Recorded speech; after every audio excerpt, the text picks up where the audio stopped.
Perkenalkan diri, nama saya Maria Clemencia Tangguh. Saya mahasiswa profesioner jurusan keperawatan Poltekkes Kemenkes Kupang. Saat ini saya akan menjelaskan tentang keperawatan maternitas yang terdiri dari antenatal care, intranatal care, postpartum, dan bayi baru lahir. Yang pertama saya akan menjelaskan tentang antenatal care, di mana antenatal care itu dapat ada dua tanda-tanda kehamilan, yaitu tanda kehamilan pasti dan tanda kehamilan yang tidak pasti. Di mana tanda kehamilan pasti itu tanda Hegar, ada tanda Chadwick, Viscose, dan Broken Hicks dan Ballottement. Tanda-tanda pasti yaitu terdengar DJJ janin, terdapat gerakan janin, terdapat bagian-bagian janin.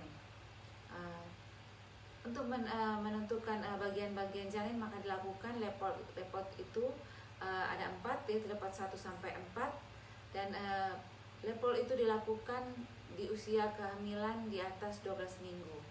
Di mana Lepol 1 untuk menentukan tinggi fundus uteri, Lepol 2 untuk menentukan punggung kiri dan punggung kanan janin, Lepol ketiga untuk memastikan bagian tubuh janin yang berada di bawah rahim, dan yang keempat untuk menentukan kepala janin sudah masuk PAP atau tidak. Yang berikut adalah kita mengetahui tinggi fundus uteri pada ibu hamil. Yang pertama dimulai dari umur kehamilan 12 minggu, itu 2 jari di atas simfisis, 16 minggu pertengahan simfisis dan umbilikus, 20 minggu 2 jari di bawah pusat, 24 minggu setinggi pusat, 28 minggu 2 jari di atas pusat, 32 minggu setengah proses hipodeus dengan pusat, 36 minggu 2 jari di bawah PX, 46 minggu pertengahan PX dan umbilikus. Berikut adalah kita harus 10 T pemeriksaan pada ibu hamil. Yang pertama timbang berat badan, mengukur ukur tekanan darah, mengukur lila, di mana normal lila itu 23,5. Berikut kita mengukur tinggi fundus uteri. Yang berikut persentase janin, tes laboratorium, status gizi, penularan bahaya pada ibu hamil, konseling keluarga, dan tata laksana rujukan. 10 bahaya pada ibu hamil. Yang pertama, ibu tidak mau makan, berat badan menurun, terjadi perdarahan, terjadi bengkak atau udem pada ekstremitas atas dan bawah, derajat janin menurun, kelainan letak janin, persalinan yang lama, ketuban pecah dini, penyerta penyakit penyerta, dan ibu demam di saat masa nifas. Untuk mengetahui HIS palsu itu pada saat ibu hamil jalan tidak terjadinya HIS, sedangkan untuk mengetahui HIS asli ya pada saat ibu berjalan, HIS itu tetap ada.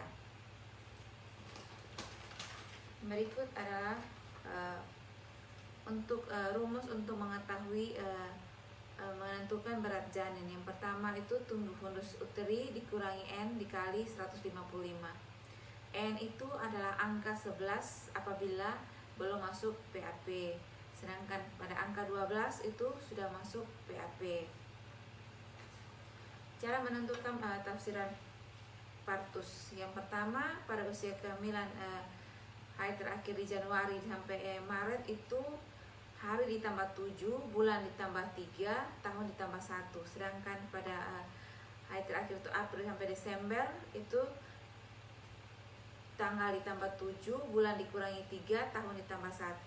Akan menjelaskan tentang intranatal care atau persalinan normal.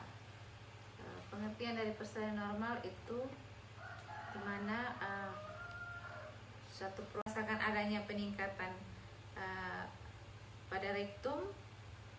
Yang kedua, perineum menonjol, vulva, vagina, dan sekitar ani membuka, meningkatnya pengeluaran lendir dan darah. Berikut pada mana kebutuhan ibu dan pemantauan pada kelas 2 itu.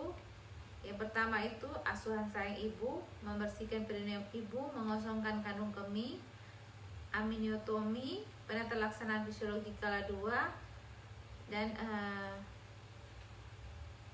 menerang ibu untuk meneran, posisi untuk meneran, dan cara meneran.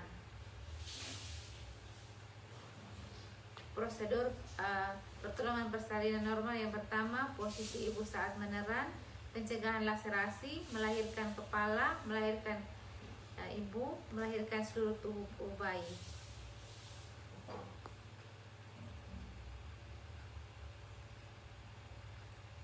Kita masuk pada kala 3, yaitu kala pengeluaran plasenta. Terdiri ada 2 fase. Yang pertama itu pelepasan plasenta dan pengeluaran plasenta.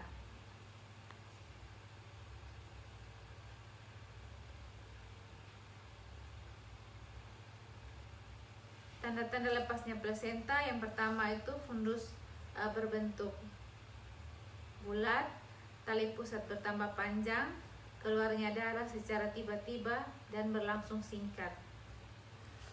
Dimulai dari pada kala 3 itu dimulai dari lahirnya bayi sampai plasenta lahir secara keseluruhan.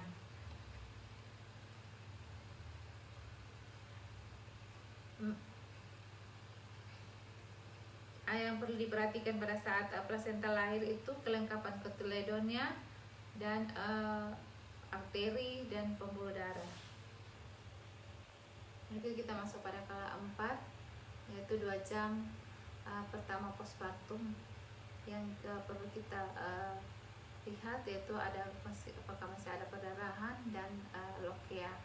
Dan juga kita melakukan pengecekan jalan lahir sebelum kita menentukan derajat robekan. Ada 4 derajat robekan. Derajat yang pertama itu robekan itu dari mukosa vagina, komissura posterior, dan kulit perineum. Derajat kedua itu derajat 1 ditambah dengan otot perineum. Derajat ketiga itu mukosa vagina, komissura posterior, dan otot sphincter ani. Derajat keempat itu derajat 3 ditambah dengan mukosa rectum. Berikut adalah saya akan menjelaskan tentang bayi baru lahir. Pengertian bayi baru lahir itu merupakan bayi yang berusia 0 sampai dengan 28 hari yang mengalami proses kelahiran dengan usia kehamilan 37 sampai 42 minggu dengan berat lahir 2.500 sampai 4.000 gram.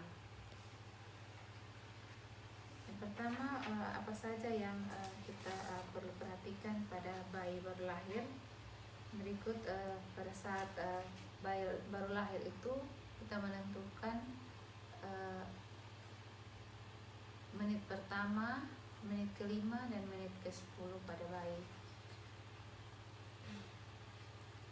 Berikut kita menentukan Apgar score pada bayi, di mana A itu adalah range atau warna kulit, P itu pulse denyut jantung bayi, G itu adalah grimace itu untuk menentukan refleks, A itu aktivitas atau kemampuan otot, R itu adalah respiration atau pernapasan. Kulit bayi itu ada kemerahan dan licin karena jaringan subkut dan yang cukup. Apakah ada lanugo atau tidak? Kukunya adalah panjang, terus genitalia pada perempuan, labia mayora sudah menutupi labia minora. Pada laki-laki testis sudah turun atau skrotum sudah ada. Kemudian kita melihat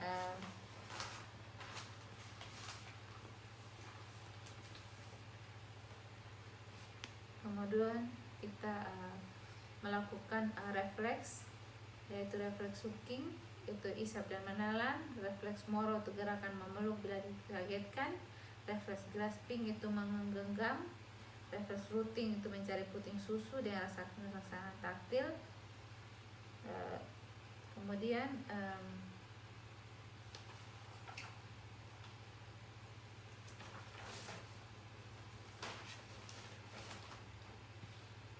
kita memeriksa apakah bayinya sudah BAK atau BAB, di mana BAB itu adalah mekonial 1 kali 24 jam.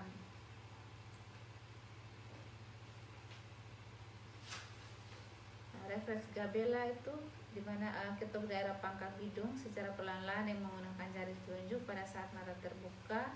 Bayi akan mengedipkan pada mata pada 4-5 ketukan pertama. Refleks hisap, benda menyentuh bibir disertai refleks menelan. Refleks mencari atau rooting, mengusap pipi bayi dengan lembut, yaitu bayi menolehkan kepalanya ke arah jari kita dan membuka mulutnya. Refleks genggam, yaitu letakkan jari telunjuk pada palmar. Normalnya bayi akan menggenggam dengan kuat. Refleks Babinski, yaitu gores tapak kaki dimulai dari tumit, gores sisi lateral tapak kaki ke arah atas, kemudian gerakan jari sepanjang tapak kaki. Bayi akan menunjukkan respon berupa semua jari kaki hiperekstensi dengan ibu jari dorsifleksi. Refleks Moro, timbulnya pergerakan tangan yang simetris apabila kepala tiba-tiba diarahkan atau dikejutkan dengan cara bertepuk tangan. Refleks ekskrusi, itu bayi menjulurkan lidah keluar bila ujung lidah disentuh dengan jari atau puting. Refleks tonik leher atau pinching, itu ekstremitas pada satu sisi di mana kepala ditolakkan akan ekstensi dan ekstremitas yang berlawanan akan fleksi bila kepala bayi ditolakkan ke satu sisi setelah istirahat. Demikian penjelasan saya tentang keperawatan maternitas. Terima kasih.